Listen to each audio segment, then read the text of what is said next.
La cafetería, escondida en una callejuela del centro de Madrid, era tan silenciosa que podía oír el chirrido del viejo ventilador de techo girando lentamente sobre mi cabeza. Javier estaba sentado frente a mí, su traje a medida de color azul marino abrazando su figura alta y atlética, irradiando un aire de éxito y elegancia. Solo que esa elegancia, para mí, se había vuelto extraña y calculadora.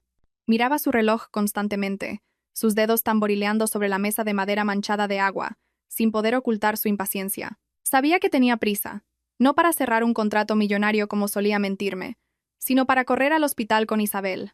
Su secretaria personal, Isabel, estaba embarazada del hijo varón que él tanto anhelaba. Javier empujó los papeles del divorcio, ya firmados por él, hacia mí, junto con una brillante tarjeta de crédito negra. Ya he firmado, Sofía. Revísalo y firma. Te dejaré el piso viejo que tenemos en Getafe, como recuerdo de nuestros años de matrimonio. En cuanto a Mateo, yo me haré cargo de él. Mis condiciones de vida son mejores. Si te lo llevas, solo le harás sufrir. Tomé los papeles y eché un vistazo a las frías palabras. 5 años de mi juventud, 5 años de sacrificio y dedicación, ahora valorados en un piso viejo, y la anulación de mi derecho a ser madre. No sentí el dolor que imaginaba. Quizás la decepción había erosionado mi capacidad de sentir hasta dejarla insensible. Devolví los papeles a la mesa y empujé suavemente la tarjeta de crédito hacia él. Miré directamente a los ojos de Javier, con una calma que lo descolocó. Firmaré, pero con una única condición. No quiero el piso de Getafe, no quiero compensación económica, y no lucharé por la custodia de Mateo. Quiero llevarme a tu madre, a doña Carmen, conmigo. Yo la cuidaré. Javier se quedó helado. Sus ojos se abrieron de par en par, como si acabara de escuchar el chiste más absurdo del mundo. Me escudriñó, buscando algún signo de locura, pero solo encontró la firmeza en mi mirada. Doña Carmen, su madre, una mujer de pueblo que se había deslomado toda la vida por su hijo, llevaba 2 años actuando de forma extraña, con la memoria frágil, a veces sin controlar sus necesidades básicas. Para Javier y su joven y sofisticada amante, ella no era más que una carga, un obstáculo en su camino hacia la vida de lujo que anhelaban. Isabel ya le había insinuado varias veces la idea de ingresarla en una residencia barata para quitársela de en medio, pero Javier dudaba por miedo al qué dirán de la familia. El rostro de Javier se relajó, pasando de la sorpresa a una alegría incontenible, como si se hubiera librado de un peso de 1000 kilos. Intentó reprimir una sonrisa de suficiencia, pero el brillo en sus ojos lo delató. Sacó rápidamente su móvil y tecleó con agilidad. ¡Tin! El sonido de la notificación de una transferencia bancaria en mi teléfono resonó con sequedad. «Te he transferido 3000 euros», dijo Javier, con un tono que no ocultaba su desdén. «Considéralo un pago por tus cuidados y para sus medicinas del primer mes. Eres una estúpida, de verdad. Te llevas una carga pudiendo cambiar de vida». Miré el mensaje con el nuevo saldo, una amargura indescriptible subiendo por mi garganta. 3000 euros. Ese era el precio que este hijo exitoso le ponía a la mujer que lo trajo al mundo, que vendió verduras en el mercado del pueblo para que él pudiera estudiar y ser alguien. A sus ojos, su madre era ahora una mercancía obsoleta que necesitaba liquidar cuanto antes. Guardé el teléfono en el bolso, tomé el bolígrafo y firmé con decisión los papeles del divorcio. Mi trazo no tembló. Fue tan nítido como mi decisión de cortar este lazo. Javier tomó los papeles, sopló ligeramente sobre la tinta, su rostro radiante como si acabara de cerrar un negocio redondo. Se levantó, ajustándose la corbata. «Esos 3000 euros compran tu libertad, y mi condena», dijo con la condescendencia de quien se siente superior. «Espero que cumplas tu palabra. Si la vieja se pone enferma o se muere, no traigas su cuerpo a mi casa. A partir de ahora es tu madre, no tiene nada que ver conmigo». Me quedé sentada, en silencio, viendo cómo su espalda desaparecía tras la puerta de cristal. El sol de la tarde proyectaba largas y moteadas franjas de luz en el local, iluminando las motas de polvo que flotaban en el aire. Tomé un sorbo del café ya helado. El amargor se extendió por mi lengua y bajó por mi garganta, tan amargo como el corazón de la gente. No sabía qué me depararía el futuro con 3000 euros, y una madre postiza enferma, pero sabía que acababa de hacer lo más correcto de mi vida. Había soltado a un mal marido, y conservado un poco de calor humano para mí. La pesada verja de hierro del chalet se abrió con un chirrido estridente, como el lamento de un matrimonio roto. Entré en el jardín familiar, donde cada planta tenía el sello de mis cuidados, pero que ahora desprendía una frialdad espeluznante. El aire dentro de la casa era sofocante. El perfume empalagoso de Isabel lo impregnaba todo, ahogando el cálido aroma a incienso que yo solía quemar. Doña Carmen estaba acurrucada en un rincón de la cocina, sosteniendo un plato de lentejas frías. Comía mecánicamente, sus ojos nublados fijos en la nada, murmurando de vez en cuando frases sin sentido. Se me encogió el corazón al verla. Javier, tan rico, con su coche de lujo y su ropa de marca, dejaba que su madre comiera sobras en su propia casa. Me acerqué y puse suavemente mi mano en su hombro. «Mamá, he venido a recogerte. ¿Has terminado de comer? Déjame que lo recoja».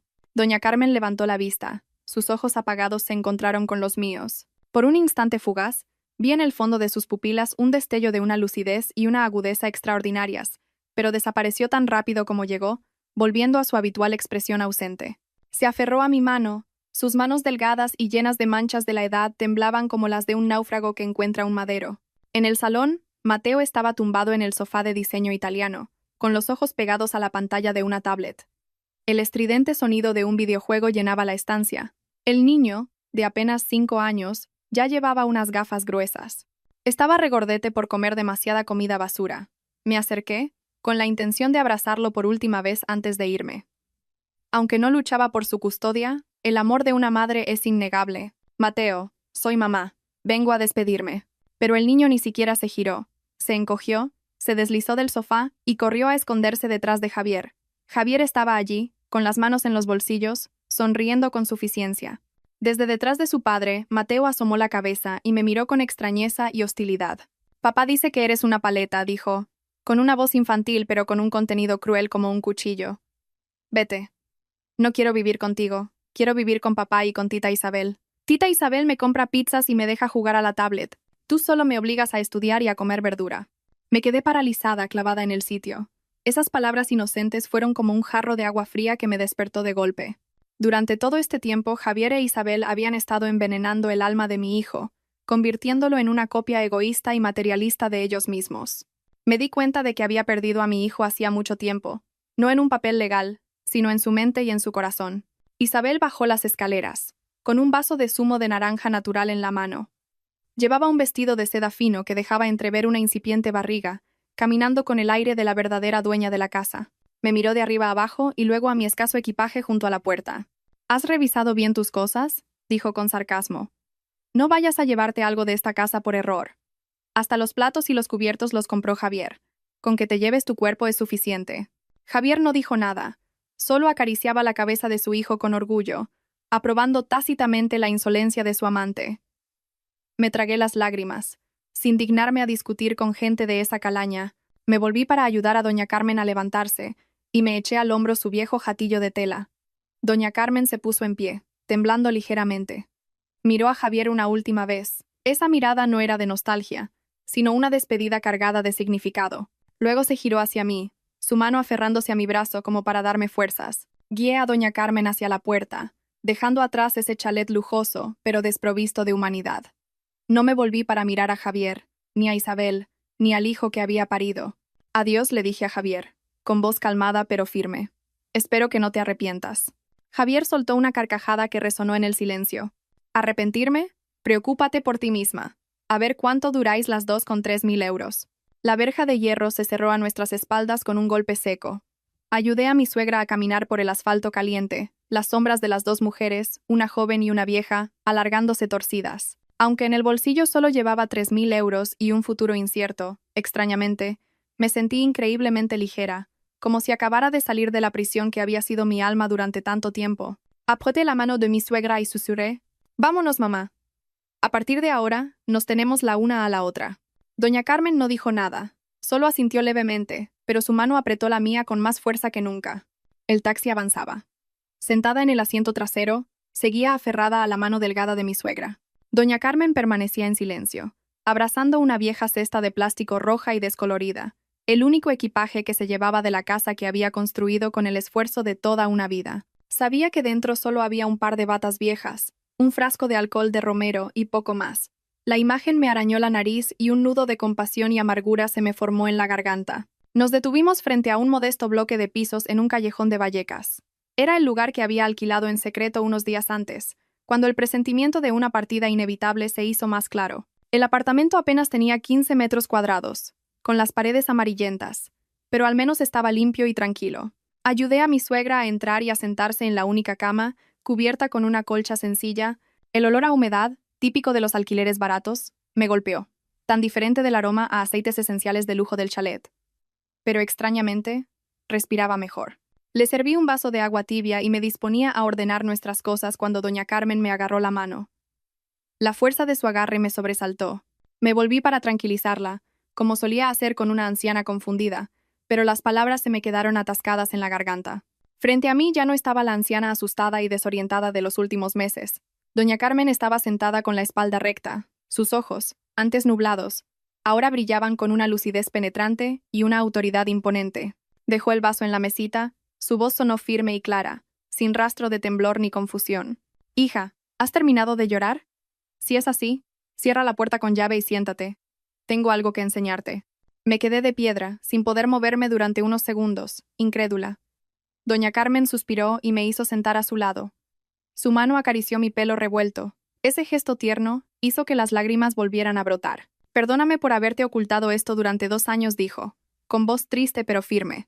«Si no me hubiera hecho la loca, ¿cómo habría podido ver la verdadera naturaleza de mi hijo? ¿Cómo habría sabido quién me quería de verdad?» Dicho esto, acercó su vieja cesta de plástico. Sacó la ropa gastada de encima y metió la mano hasta el fondo, donde había un forro de tela de flores cosido discretamente. Con unas pequeñas tijeras, rasgó la tela y sacó una libreta de tapas de cuero negro, gastada por los bordes, y un pequeño pendrive. Miré esos objetos y luego a ella, confundida. Nunca había visto esa libreta. Doña Carmen la abrió, pasando las páginas llenas de una caligrafía cuidada y cifras meticulosamente anotadas. «Mira», dijo, señalando una página, su voz endureciéndose. «Esta es la fecha y la hora en que Javier sacó dinero de la empresa para comprarle un coche a esa Isabel. Y esto es un préstamo que pidió a unos usureros, supuestamente para ampliar la fábrica, pero en realidad lo quemó en criptomonedas por consejo de esa zorra.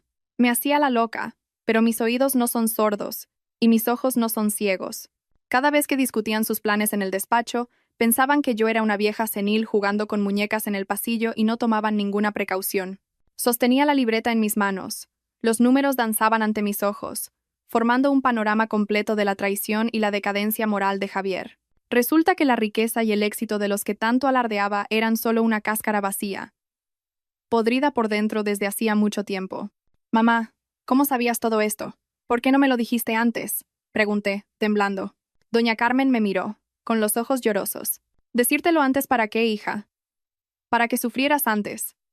Tenía la intención de hacer la vista gorda, esperando que se cansara de sus juegos y volviera al buen camino.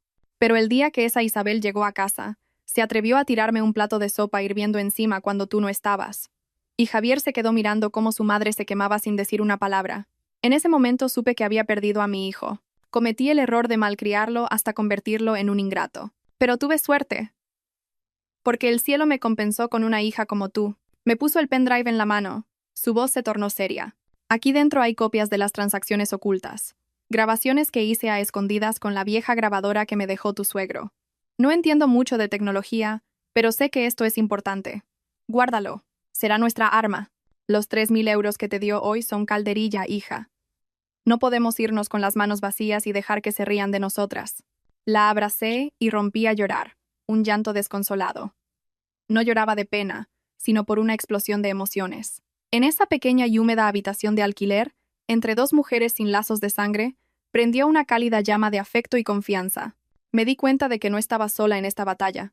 Tenía a una madre anciana pero con más sabiduría y coraje que nadie. Esa noche, en un sueño inquieto en tierra extraña, me vi caminando de la mano de mi suegra por un largo camino. Al final del camino, una luz brillante nos esperaba, dejando atrás la oscuridad de un pasado doloroso. A la mañana siguiente, la débil luz del sol se coló por la rendija de la ventana, despertándome tras una noche de sueños turbulentos. Doña Carmen ya estaba levantada, sentada ante una pequeña mesa de plástico, alisando con cuidado unos documentos importantes que había traído consigo. Ver su espalda encorvada despertó en mí una compasión infinita. Se giró y me sonrió con dulzura. «¿Ya te has levantado, hija? Venga, a desayunar. He comprado unos bocadillos en el bar de la esquina». Esa sencillez me alivió el alma, tan diferente de las mañanas tensas en las que tenía que levantarme temprano para servir a mi exigente familia política. Después del desayuno, doña Carmen colocó solemnemente sobre la mesa un grueso dossier. Eran los documentos legales que había guardado como un tesoro durante años. Empezó a explicarme el origen de la fortuna que Javier gestionaba. Resultó que la actual empresa de embalajes no la había fundado Javier, como él solía presumir, sino que era el trabajo de toda la vida de mi difunto suegro. Cuando él murió repentinamente, Javier era demasiado joven e inmaduro, así que doña Carmen, como heredera legal, se quedó con el 60% de las acciones y la propiedad de los terrenos de la fábrica. En aquel entonces, dijo doña Carmen sorbiendo su té, con voz grave, me dio pena de él. Acababa de salir de la universidad y quería que tuviera un nombre para hacer negocios, así que le di un poder notarial para que gestionara y dirigiera la empresa. Pensé que yo ya era vieja, que tarde o temprano todo sería para mis hijos y nietos. Daba igual quién figurara como dueño. Pero me equivoqué. El poder y el dinero, en manos de alguien sin moral, son un arma de doble filo. Fui pasando las páginas. Los sellos oficiales confirmaban el poder absoluto de la mujer sentada frente a mí. Según los documentos, Javier era solo el director general contratado. Doña Carmen era la presidenta del Consejo de Administración, la que tenía el poder real. Sin embargo, durante años, Javier había ocultado hábilmente esta verdad, haciendo creer a todos, incluyéndome a mí y a los empleados, que él era el único dueño. Se aprovechó de la confianza y la supuesta senilidad de su madre para manipular las cuentas y desviar activos a empresas fantasma a nombre de Isabel. Doña Carmen señaló una cláusula crucial en el poder notarial. Leí esto con atención. Este poder tiene una validez de 5 años, renovable automáticamente si no hay un documento de anulación por parte del poderdante. Y lo más importante, si el apoderado comete una falta grave contra la moral, causa un perjuicio al patrimonio o incumple su deber de cuidar al poderdante, este último tiene derecho a rescindir unilateralmente todos sus poderes de forma inmediata. La miré, con el corazón latiéndome a 1000 por hora. Javier había firmado su propia sentencia al forzarme a divorciarme y echar a su madre a la calle. Creía que con 3000 euros y un papel de renuncia se había librado de una carga. No sabía que ese acto despreciable había activado la cláusula que anulaba su poder. Ayer firmó el documento en el que renunciaba a su deber de cuidarme y me entregaba a tu cargo, dijo doña Carmen, con la mirada fija. Ese papel tiene la certificación de su propio abogado, al que trajo como testigo porque temía que yo volviera para reclamar mi parte. ¿No sabe que ese mismo documento legaliza la transferencia de todos mis derechos de tutela y gestión de bienes a ti? Hija, a partir de ahora, tú serás mi representante. Recuperarás lo que pertenece a esta familia. Sostenía el dossier, sintiendo su peso. No era solo patrimonio, era honor, era justicia. Me vendió por 3000 euros. Qué barato, ¿verdad, hija? Continuó doña Carmen, su voz como el acero de un general antes de la batalla. Pero lo pagará con su carrera y su honor. No me duele el dinero, me duele no haberle enseñado a ser una buena persona.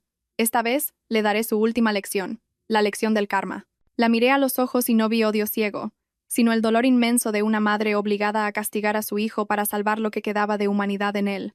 Apreté su mano y asentí con firmeza. No te preocupes, mamá. No te decepcionaré. Lo recuperaremos todo. No por codicia, sino porque no podemos permitir que el mal se salga con la suya. Los primeros días en el pequeño piso pasaron con una calma extraña. Se acabaron los gritos de Javier cuando llegaba borracho, se acabaron las miradas inquisitivas de su descarada amante. Empecé a adaptarme a mi nueva vida, usando los escasos 3000 euros y los viejos contactos de doña Carmen para empezar un pequeño negocio online de productos ecológicos. Doña Carmen, a pesar de su edad, estaba lúcida. Me enseñó a seleccionar proveedores, a negociar con los mayoristas de Mercamadrid para conseguir los mejores precios. Resultó que mi suegra de pueblo era una enciclopedia viviente de negocios y relaciones humanas. El pequeño apartamento siempre olía a comida casera. Las risas y las conversaciones lo hacían 1000 veces más cálido que aquel chalet frío. Estaba empaquetando un pedido cuando sonó mi teléfono. En la pantalla apareció el nombre mi marido, que aún no había cambiado. Se me encogió el corazón. Era Javier. Dudé un momento antes de contestar, poniendo el altavoz para que doña Carmen también escuchara. Al otro lado, una voz gritaba, mezclada con el sonido de objetos rompiéndose. ¿Se puede saber qué demonios hacías que no contestabas? ¿Dónde metiste mi corbata azul? ¿Y el dossier del proyecto B? He puesto la casa patas arriba y no lo encuentro. Vuelve ahora mismo a buscarlo. Rápido, que llego tarde a una reunión. Su tono seguía siendo autoritario y machista, como si yo todavía fuera su sirvienta en lugar de su exmujer. Estaba acostumbrado a que yo le sirviera la comida, le planchara la ropa y le organizara los papeles. Ahora que yo no estaba, su trono se había convertido en un campo de batalla. Podía imaginarlo revolviendo frenéticamente un montón de ropa, sudando, mientras su amante Isabel probablemente se estaba pintando las uñas o durmiendo, sin intención de mover un dedo. Javier, creo que olvidas que estamos divorciados, respondí con una calma glacial. Ya no soy tu chacha. Tu corbata y tus papeles, búscalos tú, o pídeselo a tu nueva y maravillosa mujer. Y no vuelvas a molestarme. Hubo un silencio al otro lado. Probablemente Javier estaba demasiado sorprendido por mi firmeza. Antes, con un simple quejido suyo, yo ya me habría puesto nerviosa. Tú, ¿cómo te atreves a hablarme así?, rugió. Sin mí no eres nada, una inútil. Vuelve aquí ahora mismo. Te doy 100 euros más. Lo encuentras y te largas. Solté una risa amarga. ¿100 euros? ¿Creía que podía comprar mi dignidad? Doña Carmen, a mi lado, negaba con la cabeza. Quédate tus 100 euros para comprarte tranquilizantes, dije, antes de colgar con decisión. Adiós. Colgué y bloqueé su número. El tono de llamada interminable seguramente lo habría vuelto loco. Me giré hacia mi suegra y la vi mirando por la ventana, con una tristeza infinita en los ojos. Se ha acostumbrado demasiado a lo bueno, hija, dijo en voz baja. Cuando murió su padre, pasamos por tiempos difíciles.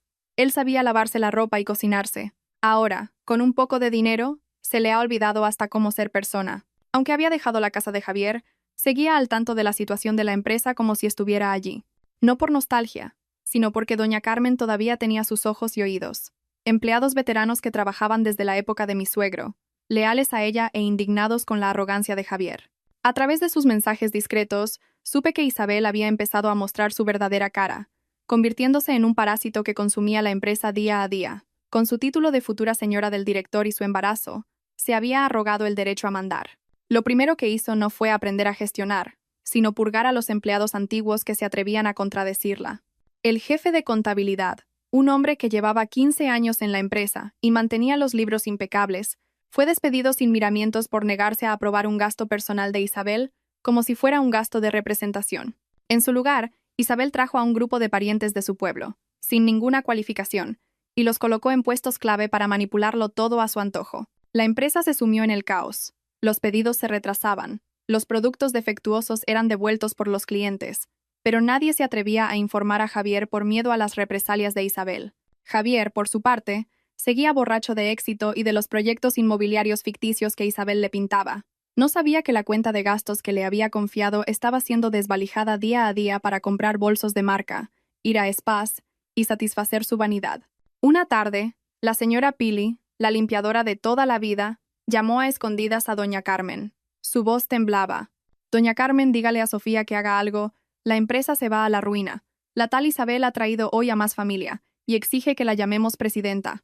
El señorito Javier se pasa el día encerrado en su despacho fumando. Dicen que tiene problemas con Hacienda por unas facturas falsas que trajo ella. Los trabajadores estamos muy preocupados.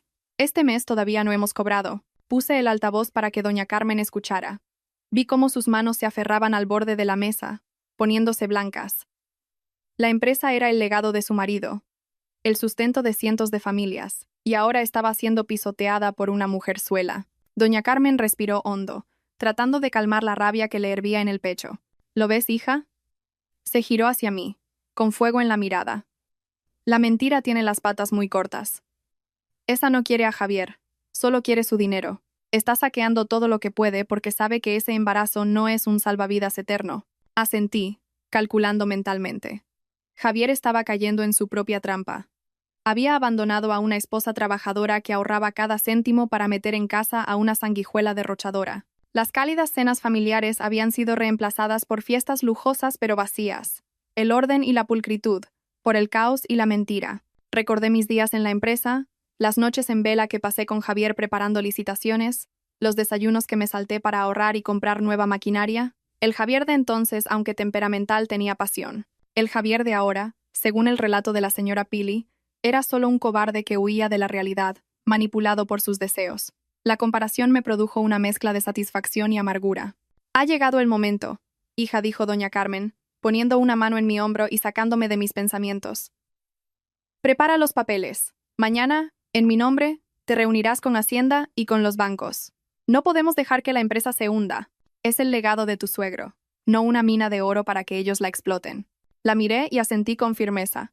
Según lo acordado con recursos humanos, tuve que volver a la empresa para finalizar los trámites de la seguridad social. Aunque no quería pisar ese lugar lleno de recuerdos agridulces, necesitaba cerrar todos los asuntos legales para empezar una nueva vida limpia.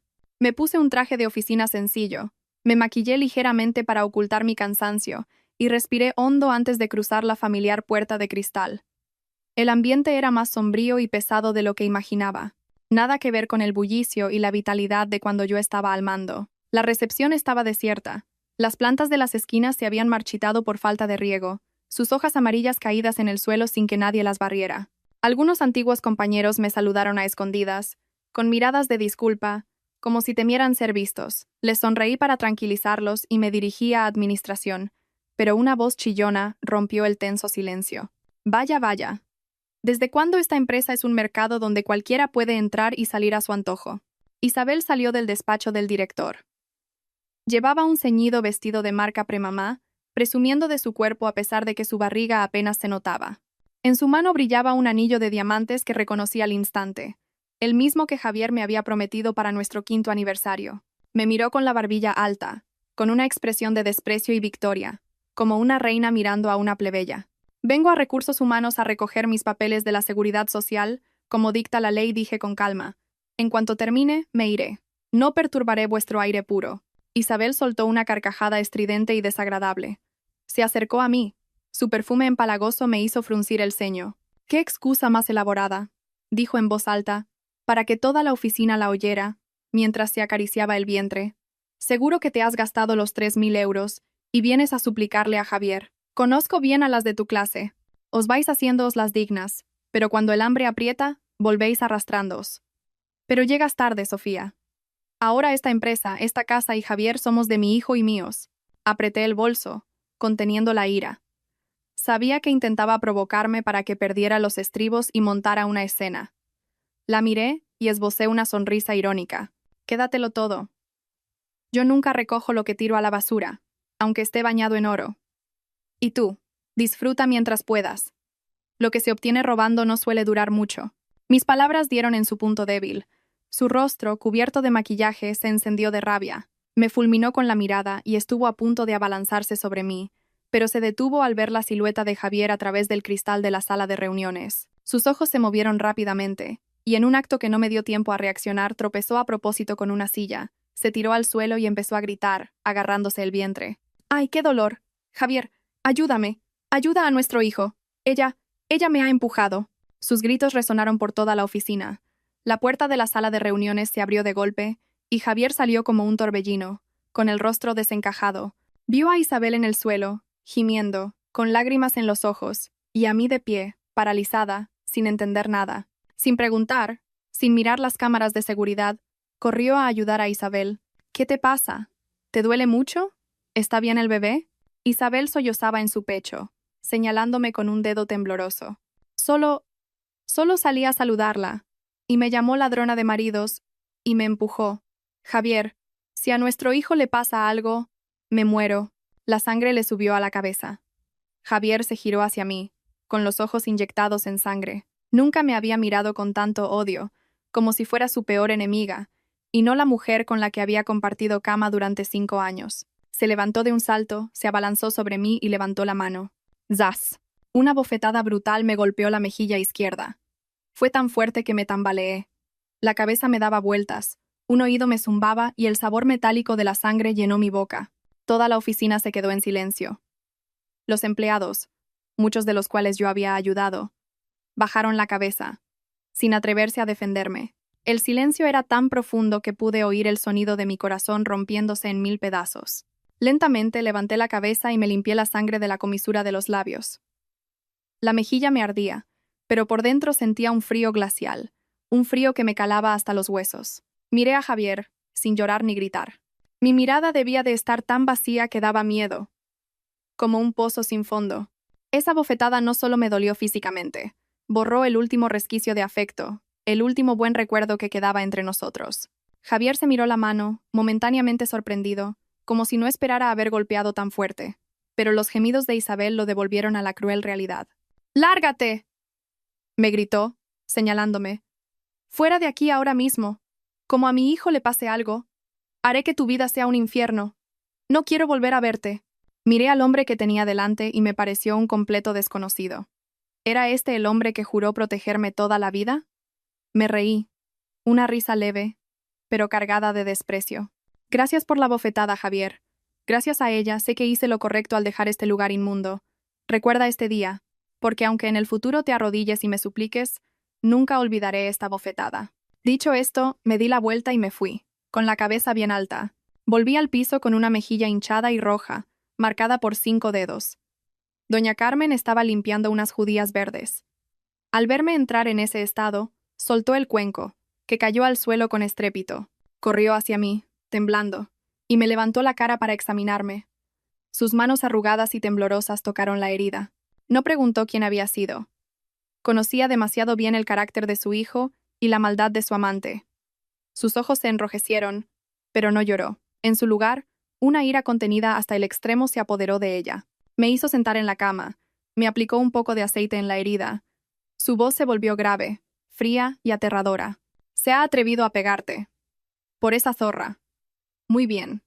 Pensaba darle un poco más de tiempo para que se arrepintiera, pero parece que ha elegido su propio final. Se levantó, fue al viejo armario de madera y sacó un antiguo teléfono móvil que mantenía oculto. Marcó un número. Al otro lado contestaron rápidamente. Era el abogado Garrido, un viejo y fiable amigo de su difunto marido, el único que custodiaba el testamento y los poderes originales. Garrido, dijo doña Carmen, concisa y firme. Activa el protocolo de revocación de bienes. Presenta la demanda en el juzgado y notifícalo a todos los organismos esta misma tarde. Sin contemplaciones. Vea por todas. Al mismo tiempo, abrí mi viejo portátil e inserté el pendrive que doña Carmen me había dado. Los datos sobre evasión de impuestos, la creación de una caja B y los contratos fraudulentos que Javier había firmado bajo la influencia de Isabel aparecieron en la pantalla. Redacté un correo electrónico anónimo, adjunté todas las pruebas y lo envié al buzón de denuncias de la agencia tributaria. Los números no mienten, y serían la sentencia más contundente para su codicia y su estupidez. 2 días después, una mañana gris, mientras Javier soñaba en su despacho con proyectos millonarios, la puerta se abrió de golpe. No era un empleado, sino un equipo de inspectores de Hacienda y de delitos económicos. Entraron con rostros serios. Le entregaron una orden de inspección por sorpresa debido a graves indicios de fraude en la gestión financiera. La señora Pili me contó que a Javier se le fue el color de la cara. Tartamudeando, intentó mantener la calma y les invitó a sentarse, mientras llamaba a escondidas al jefe de contabilidad. Pero olvidó que el antiguo contable había sido despedido, y los nuevos empleados de Isabel eran unos incompetentes que no sabían cómo responder a las incisivas preguntas de los inspectores. Isabel, que estaba limándose las uñas, se puso pálida. Su supuesto dolor de barriga desapareció de repente. Intentó escabullirse, pero un agente la detuvo y le exigió que colaborara. La empresa era un caos. Los empleados leales sonreían con disimulo. Los pelotas de Isabel temblaban como hojas. En nuestro pequeño piso, doña Carmen y yo recibimos la noticia con total serenidad. La justicia divina tarda, pero llega. Javier había sembrado vientos y ahora recogía tempestades. Este castigo no venía de mi rencor personal, sino de su propio desprecio por la ley y la moral. La noticia de la inspección se extendió como la pólvora. Los socios comerciales, los mismos que antes le daban palmaditas en la espalda, de repente le dieron la espalda. Empezaron a llamar para cancelar pedidos y exigir el pago inmediato de las deudas, temiendo que la empresa quebrara. El teléfono de Javier no paraba de sonar, pero no eran llamadas de felicitación, sino de cobradores y amenazas. Peor aún fue la llegada de unos invitados no deseados, los usureros a los que Javier había pedido dinero para invertir en terrenos y criptomonedas. No hicieron ruido ni rompieron nada. Simplemente enviaron a un par de tipos tatuados y de aspecto amenazante a sentarse en la recepción de la empresa y frente a la puerta del chalet. Bebían, fumaban, pero su mirada fija en Javier e Isabel les helaba la sangre. Las cuentas bancarias de la empresa fueron congeladas para la investigación. El flujo de dinero se cortó por completo. Javier, desesperado, buscó una solución. Revisó todas sus cuentas de ahorro personales, pero la mayoría habían sido vaciadas por Isabel para sus caprichos y para construir una casa para su familia en el pueblo. Lo que quedaba era una miseria comparado con la deuda que crecía cada día. En su desesperación, a Javier se le ocurrió una última jugada: hipotecar la fábrica y el chalet para conseguir un préstamo rápido o venderlo todo. Abrió la caja fuerte y encontró las escrituras. Empezó a llamar a agentes inmobiliarios, creyendo que todavía tenía el control. Pero cuando llevó los papeles a la notaría, la realidad le dio una bofetada más dolorosa que la mía. El notario le devolvió los documentos. Lo siento, señor. Esta propiedad está embargada y tiene una disputa legal. La propietaria, doña Carmen Soler, ha enviado un escrito a las autoridades solicitando el bloqueo de cualquier transacción. Usted solo es el apoderado, y por lo que veo, La solicitud para revocar ese poder se presentó esta misma mañana. Javier se quedó paralizado. Los papeles se le cayeron de las manos. No podía creerlo. Su madre, la anciana senil que apenas podía ir al baño sola, recordó la mirada penetrante de su madre el día que se fue, la sonrisa tranquila de Sofía, un escalofrío le recorrió la espalda. Resulta que nunca fue el verdadero dueño. Solo era una marioneta en el escenario que su propia madre había montado. Y ahora, la titiritera había decidido cortar los hilos. Isabel, a su lado, al oír que no podían vender, se puso pálida como un muerto. Empezó a gritarle a Javier, llamándolo inútil y estafador. Los dos codiciosos empezaron a atacarse mutuamente en público, sin ningún pudor. Me enteré por el abogado Garrido. Solo suspiré. Cuando se acaba el dinero, se acaba el amor. Javier estaba empezando a saborear la impotencia absoluta, la misma que yo había sentido durante tantas noches esperándolo sola. Justo un mes después del día en que firmamos el divorcio, volví a la empresa. Me miré en el espejo, ajustando mi camisa blanca y mi chaqueta negra. Ya no era la mujer agotada de ojos hundidos, sino una Sofía serena y decidida. Doña Carmen me sonrió desde su silla, dándome fuerzas. En la sede de la empresa, la tensión se palpaba en la sala de juntas. Según Pili, Javier había convocado una reunión de emergencia para intentar vender parte de la maquinaria y pagar a los usureros. Se sentaba en la cabecera de la mesa, con el rostro demacrado y los ojos hundidos. Isabel, a su lado, había perdido su arrogancia y no paraba de mirar el móvil, nerviosa. La puerta se abrió.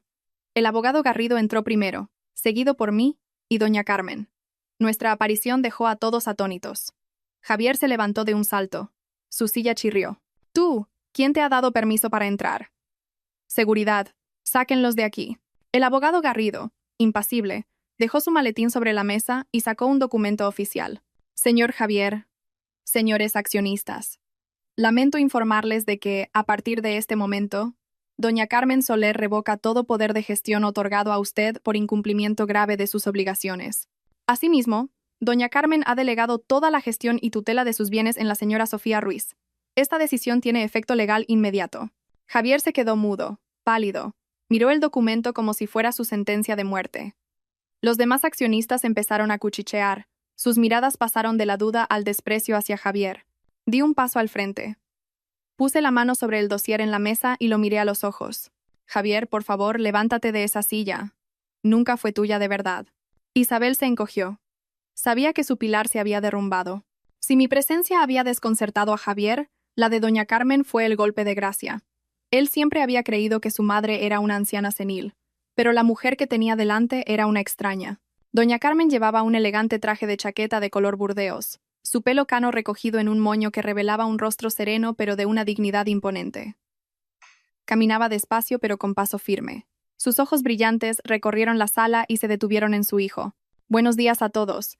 Disculpen mi ausencia, que ha permitido que ocurrieran estas cosas tan desagradables.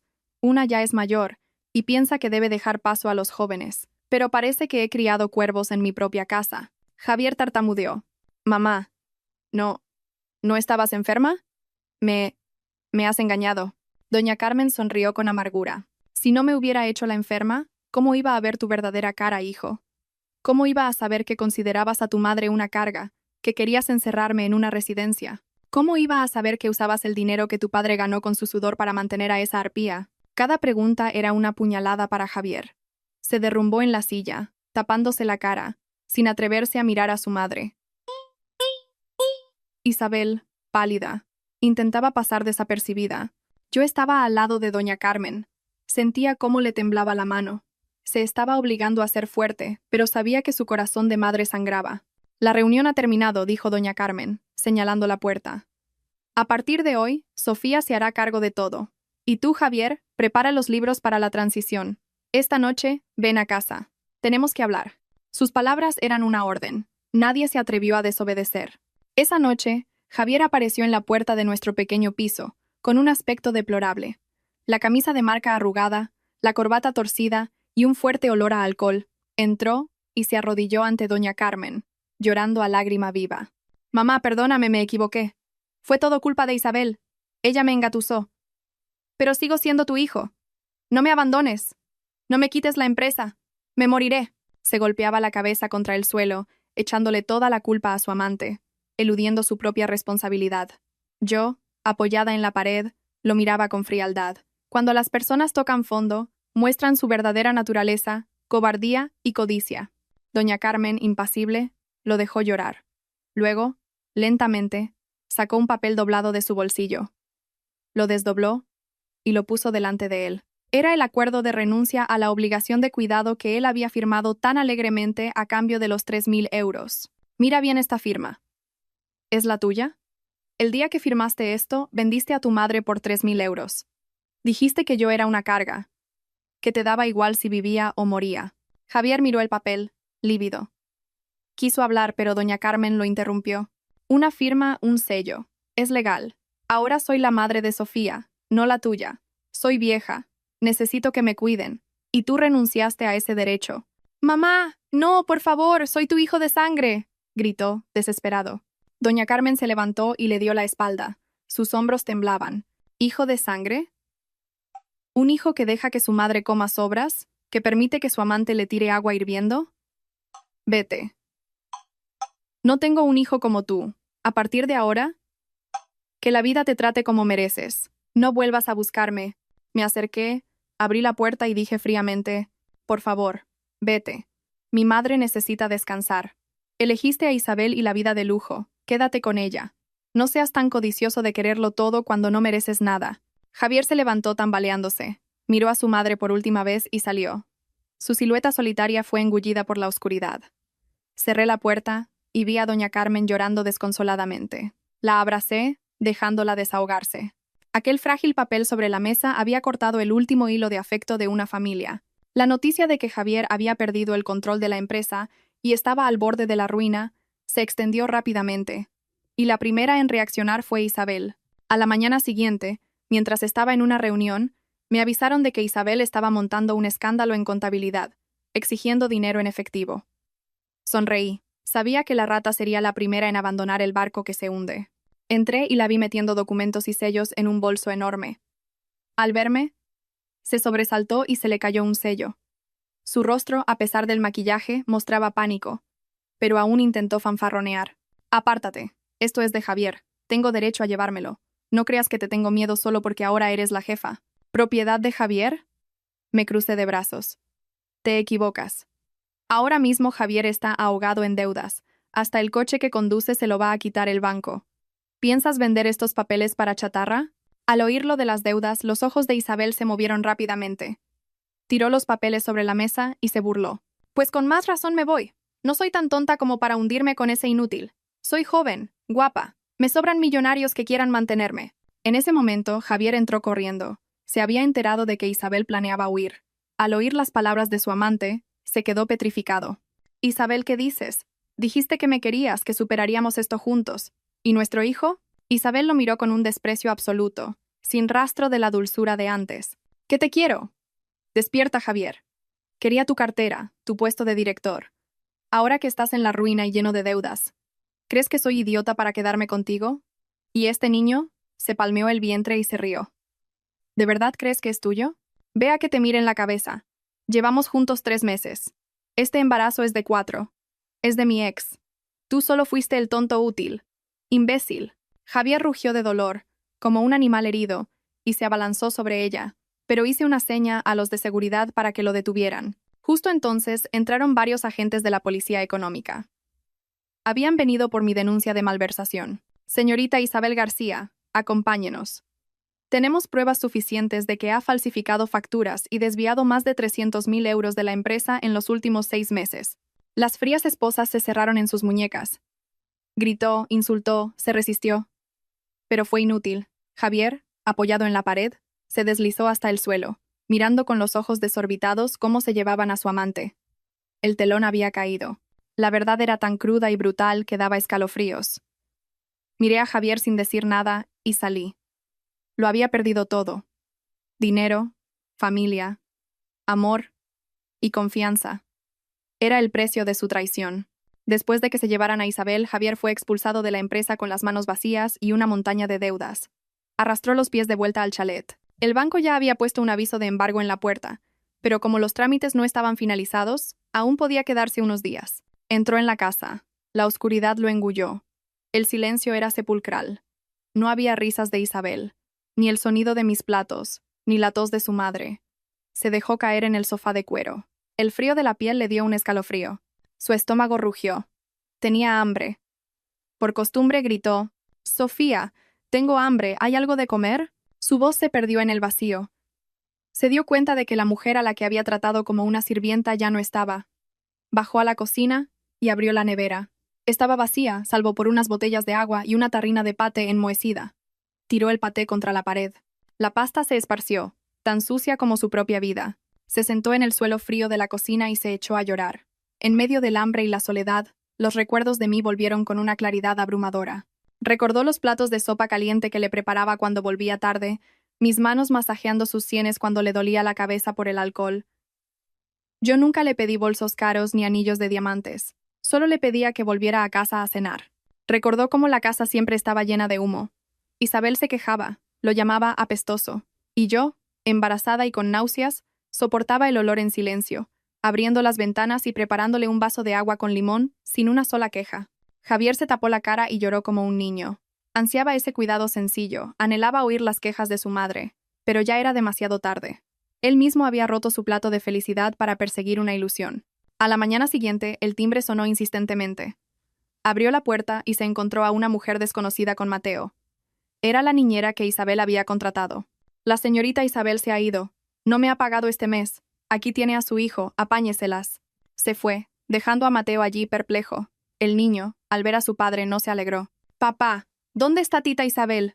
Me prometió pizza. Tengo hambre, llévame a por pizza». Javier miró a su único hijo, al nieto que toda la familia mimaba, y sintió una punzada de dolor. Se agachó para abrazarlo, pero el niño lo empujó. «No quiero tus abrazos, hueles mal. Quiero la tablet. La mía no tiene batería, cárgamela».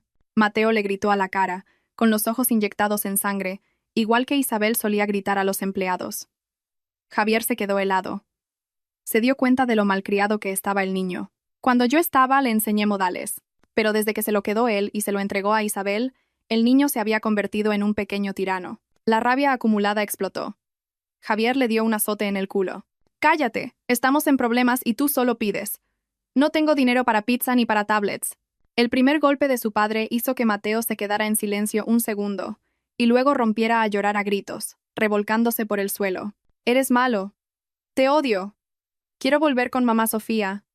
Mamá Sofía nunca me pega». Oír mamá Sofía de la boca del niño que me había rechazado fue como un puñal en el corazón de Javier.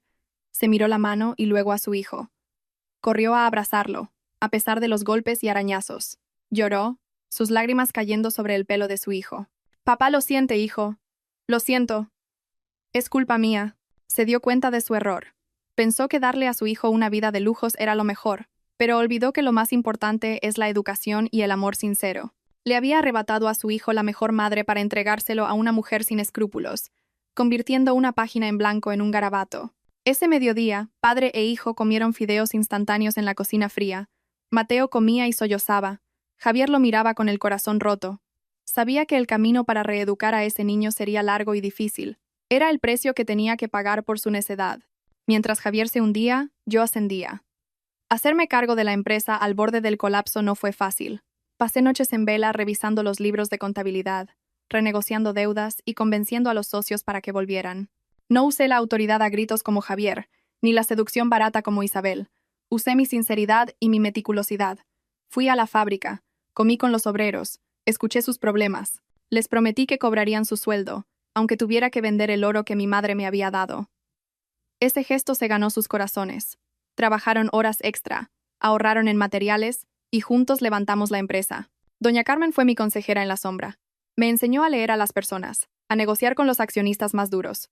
Un día, viéndome dirigir una reunión por teléfono, sonrió con orgullo.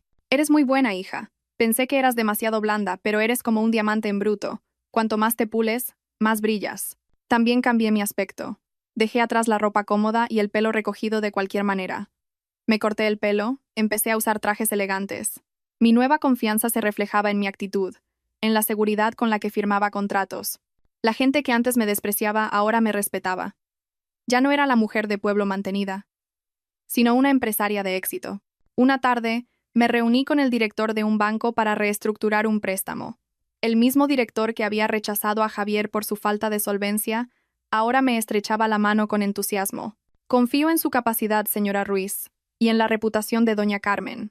La forma en que ha gestionado esta crisis ha sido brillante. El banco refinanciará su deuda. Salí del imponente edificio con el acuerdo en la mano y respiré el aire de la libertad. El sol de la tarde bañaba la ciudad de oro. Esta vez, la luz no me cegaba ni me hacía sentir pequeña. El camino por delante era amplio y prometedor. Había demostrado que una mujer no necesita a un hombre para triunfar. Con fe y esfuerzo podemos ser dueñas de nuestro destino. La empresa se estabilizó y Javier volvió a aparecer. Se presentó en mi nueva oficina, con un aspecto descuidado y ropa gastada. Parecía un extraño. Los de seguridad iban a detenerlo, pero les hice una seña para que lo dejaran pasar. Entró, mirando con envidia mi moderno despacho. Se sentó, intentando parecer seguro, pero sus manos temblorosas lo delataban. Sofía, lo estás haciendo genial. Sabía que solo tú podrías con el negocio de mi padre. Estoy muy orgulloso de ti. Tomé un sorbo de té, sin ofrecerle. Gracias. Aunque, si no recuerdo mal, hace unos meses me llamaste inútil y mantenida. Se rió, nervioso, y cambió de tema. Olvidemos el pasado. Sé que estás enfadada, pero tenemos a Mateo. No para de llorar. Te echa de menos. Deberíamos volver. Tú diriges la empresa y yo te apoyo. Juntos podemos con todo. Sé que todavía me quieres. Todo esto ha sido para ponerme a prueba, ¿verdad? Lo miré, sintiendo una mezcla de risa y lástima. Su ego y su machismo eran incorregibles. Todavía creía que el mundo giraba a su alrededor, que yo haría cualquier cosa por llamar su atención. Dejé la taza sobre la mesa. El sonido fue seco y definitivo. Despierta, Javier. Recuperé la empresa por el legado de tus padres, no por ti. Cuido de tu madre porque ella me quiere, no por ti. ¿Y volver? ¿Crees que soy un contenedor de basura para recoger lo que ya he tirado? Si Mateo me echa de menos, lo traeré a vivir conmigo. Pero tú no tienes derecho a volver a entrar en mi vida. Sofía, ¿por qué eres tan cruel? Tartamudeó, su confianza derrumbándose. No soy cruel. He abierto los ojos. Ahora, vete. Y cierra la puerta al salir. No dejes que la sombra del pasado contamine mi futuro. Javier no se fue de inmediato. Quizás su orgullo le impedía aceptar el rechazo, o simplemente no tenía a dónde ir. Suspiré y fui a prepararle un té, no por compasión, sino por un mínimo de cortesía hacia el padre de mi hijo. Le serví una taza de té de azahar, el que a mí me gustaba. Antes, él solo bebía cafés caros y despreciaba mis infusiones de pueblo. «Qué bueno está el té», dijo. Antes no sabía apreciarlo. «Sofía, todavía te acuerdas de que me gusta el té caliente, ¿eh?» Lo miré, con los ojos tranquilos como un lago. «Te equivocas. A ti no te gusta el té caliente.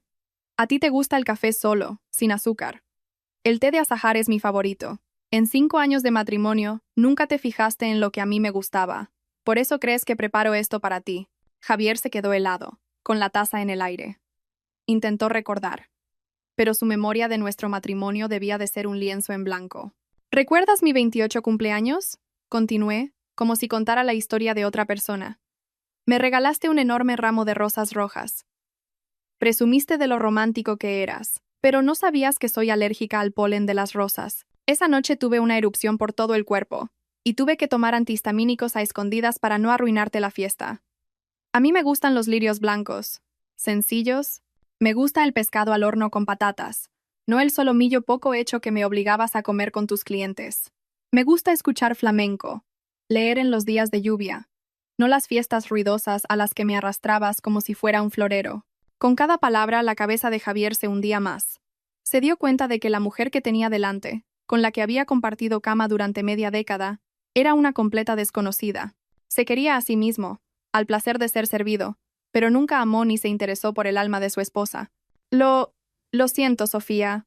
Fui un egoísta. No fuiste un egoísta. Javier, me levanté y miré por la ventana. Es que, para ti, yo nunca fui lo suficientemente importante como para que te molestaras en conocerme. Dabas por sentado mi sacrificio, lo veías como una obligación. Y lo que se consigue fácil, no se valora. Ahora que lo has perdido todo, lo echas de menos. Pero no me echas de menos a mí, sino la comodidad que te proporcionaba. Javier guardó silencio. Sabía que cualquier excusa sería inútil. Sofía suplicó, intentando jugar su última carta. Sé que he fallado, pero todo el mundo comete errores. Mi madre es mayor. Necesita a su familia. ¿Vas a dejar que viva sin su hijo a su lado? Te prometo que si me das una oportunidad, trabajaré duro. Os compensaré por todo. Me volví y lo miré fijamente. No vi arrepentimiento, sino el pánico de un hombre que se ahoga. Pánico a la pobreza, al desprecio social. Dices que quieres compensar a tu madre, cuidar de ella. Sí, sí, de verdad que quiero, asintió, esperanzado. Entonces, déjame hacerte una pregunta. Si hoy mi madre no fuera la presidenta de la empresa, si no tuviera una fortuna, si solo fuera una anciana de pueblo, enferma y sin un céntimo, acurrucada en ese piso húmedo, ¿estarías hoy aquí, de rodillas, pidiendo volver? ¿O la habrías dejado morir allí mientras te divertías con tu amante? Mi pregunta fue como un puñetazo. Se quedó sin palabras. Su silencio fue la respuesta. Si doña Carmen no tuviera dinero, Javier nunca habría vuelto. Si una vez la abandonó por 3.000 euros, ¿por qué iba a recoger una carga si no venía con un beneficio? No hace falta que respondas, sonreí con tristeza. Tu silencio lo dice todo. No quieres a tu madre, quieres su fortuna. Y no me quieres a mí ni a Mateo. Solo necesitas un puerto seguro para esconderte de tus deudas. Javier, tu pragmatismo es patético. Por favor, vete. Y no vuelvas a usar las palabras familia o afecto para negociar conmigo. Suenan muy baratas en tu boca. Javier se levantó y salió de mi despacho sin atreverse a mirarme. Su sombra, alargada y solitaria, se perdió en el pasillo. Creía que con la detención de Isabel todo acabaría, pero me equivocaba. La pusieron en libertad provisional a la espera de juicio. Y en lugar de arrepentirse, se lanzó a por la presa más débil, Javier. Una mañana recibí una llamada suya. Estaba aterrorizado. Sofía, ayúdame. Isabel se ha vuelto loca, amenaza con matarme, con publicarlo todo. Cálmate. ¿Qué ha hecho? Me ha enviado vídeos íntimos nuestros. Y tiene registros de la evasión de impuestos, de los sobornos. Dice que si no le doy 1.000.000 de euros para su defensa y para huir, lo enviará todo a la policía y lo publicará en Internet. Me arruinará, iré a la cárcel. Se me heló la sangre. Isabel era una víbora. Había guardado pruebas no por amor, sino como chantaje. Si a Javier, ya sin dinero ni honor, le añadían una condena de cárcel, su vida estaría acabada. «Ayúdame, Sofía», suplicó. «Sé que tú puedes sacar el dinero de la empresa. Te lo ruego, no quiero ir a la cárcel. ¿Qué será de Mateo?» Me quedé en silencio, sopesando la situación. Que Javier fuera a la cárcel era su castigo, pero si esas pruebas salían a la luz, la reputación de la empresa, el legado de sus padres, se vería manchado. Los socios nos abandonarían, el banco ejecutaría la deuda, y cientos de trabajadores se quedarían en la calle. «¿Dónde estás?», dije con frialdad. «Ven a mi oficina ahora mismo. No hagas ninguna estupidez y no le contestes. Yo me encargo». Colgué y llamé al abogado Garrido y a un detective privado que había contratado para vigilar a Isabel. Si quería jugar sucio, le demostraría que mi red estaba hecha de acero. Javier llegó temblando. Le mostré un dispositivo de grabación y un fajo de billetes falsos bajo una fina capa de billetes reales. «Vas a fingir que aceptas. La citarás en un lugar discreto para darle el dinero. Tienes que hacer que admita que te está chantajeando y que tiene esos documentos. En cuanto coja el dinero, el delito de extorsión estará consumado. Y con eso, irá a la cárcel sin posibilidad de fianza». Esa noche, desde un coche cercano, escuché la conversación a través del micrófono. Isabel se regodeaba, humillando a Javier. Él siguió el guión. «Toma el dinero, pero borra todo y déjame en paz». Qué obediente se rió ella, abriendo la bolsa. «Pero he cambiado de idea. Esto es solo el primer pago. El mes que viene quiero 500.000 más. O si no». En el momento en que tocó el dinero, la puerta se abrió de golpe y la policía entró. Isabel se quedó paralizada. La bolsa cayó al suelo. Su codicia había sido su propia soga. Después de aquello, doña Carmen me pidió que invitara a Javier a comer. Aunque sea un mal hijo, sigue siendo mi hijo. Quiero que coma bien una última vez antes de que pague por sus errores. Le preparó su plato favorito, estofado de ternera. Javier llegó, humilde y asustado. Comimos en silencio. Doña Carmen le sirvió un plato lleno. «Come, hijo. Come para que tengas fuerzas para empezar de nuevo. No te abandono, pero no puedo seguir perdonando tus errores». Javier empezó a comer y rompió a llorar, sus lágrimas cayendo en el plato. «Perdóname, mamá. Está delicioso». Hacía tanto tiempo que no comía algo tan bueno. Ya no sentía odio por él, solo una profunda compasión. Uno se pasa la vida persiguiendo lujos para darse cuenta, al caer, de que nada sabe mejor que la comida de tu madre. «¿De qué lloras?», dijo ella, severa. «Los hombres asumen sus actos. Después de esto, irás a terapia para tu adicción al juego y harás trabajos para la comunidad para pagar tu deuda con la sociedad. Es tu última lección». Javier asintió, las lágrimas mezclándose con la salsa. Después de comer, le presenté un acuerdo. No te denunciaré, y negociaré con tus acreedores. Pero tengo condiciones. Las que sean, Sofía, con tal de no ir a la cárcel. Primero, irás a un centro de rehabilitación para ludópatas durante 6 meses. Segundo, cuando salgas, trabajarás durante 1 año en la fábrica, como un obrero más. Cargarás cajas, manejarás máquinas, sudarás para ganar un sueldo mínimo. Tienes que saber lo que cuesta ganar el dinero honradamente. Si no lo cumples, te denunciaré. Tras una larga lucha interna, firmó. Lo haré. Gracias, Sofía, por darme una salida. No lo hacía por venganza. Lo hacía para que se convirtiera en una persona decente, en un padre del que Mateo no tuviera que avergonzarse.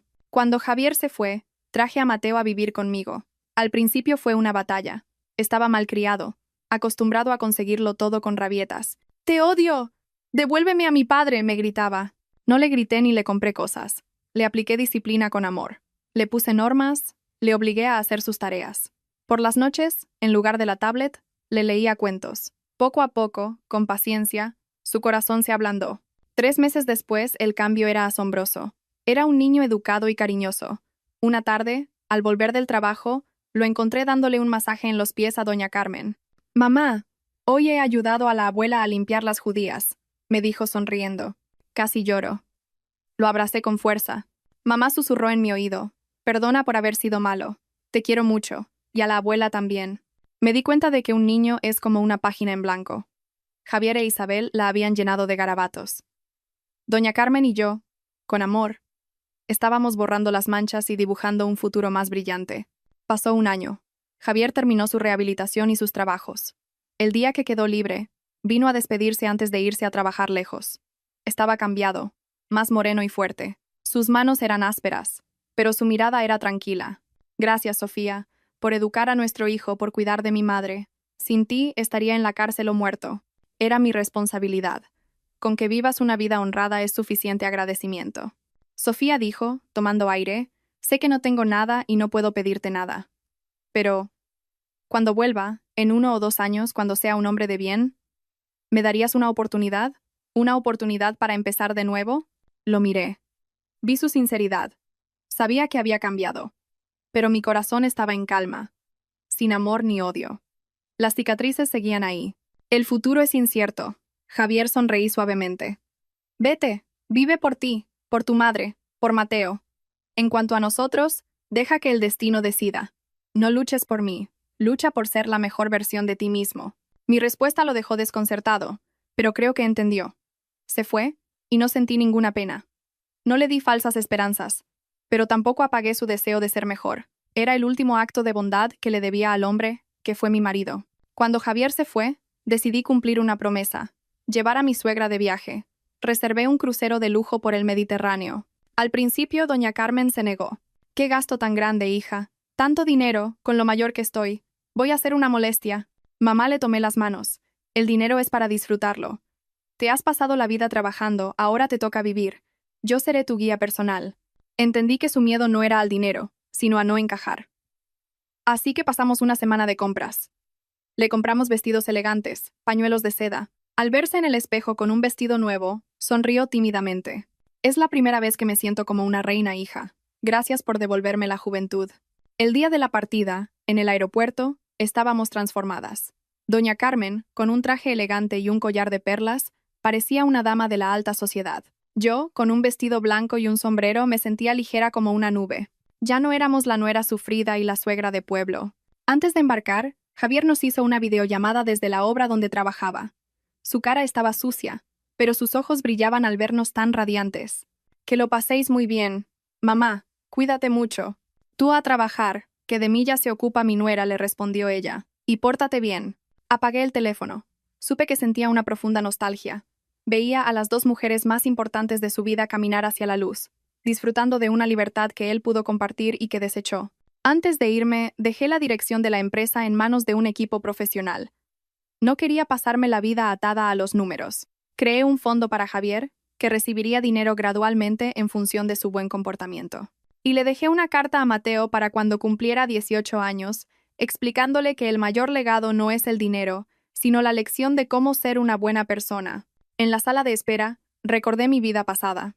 Las lágrimas, la traición, todo parecía una vieja película en blanco y negro. Ese pasado me había forjado, me había hecho fuerte, independiente y compasiva. Doña Carmen leía una guía de viaje a mi lado. Me di cuenta de que la familia no es tener un marido y una esposa. La familia son las personas que te quieren, que te respetan y que te acompañan en la tormenta. Y para mí, con mi madre y mi hijo, mi familia estaba completa. El enorme crucero se deslizaba sobre el mar azul, dejando atrás las preocupaciones. De pie en la cubierta, con el viento en el pelo, miraba el horizonte infinito. El aire salado olía a libertad. Doña Carmen a mi lado sonreía radiante. «Mira, Sofía, qué bonito. Nunca había visto nada igual. Ojalá tu suegro estuviera aquí para verlo». «Está aquí, mamá», la abracé. «Está en tu corazón, en el mío y en la fortaleza de nuestra familia». Nos quedamos allí, dos mujeres de dos generaciones, liberadas de las cadenas del pasado, dueñas de nuestro destino. No sé qué me deparará el futuro, si encontraré un nuevo amor o elegiré la soledad, pero sé que nunca más volveré a llorar por algo o alguien que no lo merezca. He cruzado tormentas para aprender a amar los días de sol. He probado el amargor de la traición para valorar la dulzura del afecto. La sirena del barco sonó, anunciando nuestra llegada a un nuevo puerto. «Vamos a cenar», mamá le sonreí. «Hoy te invito a langosta a la plancha». «Vamos», hija se rió, las arrugas de sus ojos brillando con calidez. «A comer bien, que hay que coger fuerzas para descubrir el mundo». Nos cogimos del brazo y caminamos por la cubierta bañada por el sol. Por delante, un nuevo horizonte nos esperaba, y supe, en ese momento, que mi viaje hacia la felicidad no había hecho más que empezar.